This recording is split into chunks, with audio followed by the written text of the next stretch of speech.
ஐயோ ஐயோ, என்ன பேச அடிச்சுக்கிற? ஒரே ஒரு டவுட் ப்ரோ.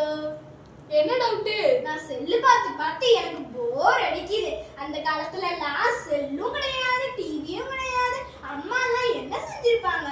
அவங்களுக்குலாம் செல்லும் தேவையில்ல, டிவியும் தேவையில்ல, ஜாலியா விளையாடுவாங்க. அப்படி என்ன விளையாடுவாங்க? எனக்கு தெரிஞ்ச சில விளையாட்டுக்களை சொல்லித்தரேன், வா போய் விளையாடுவோம்.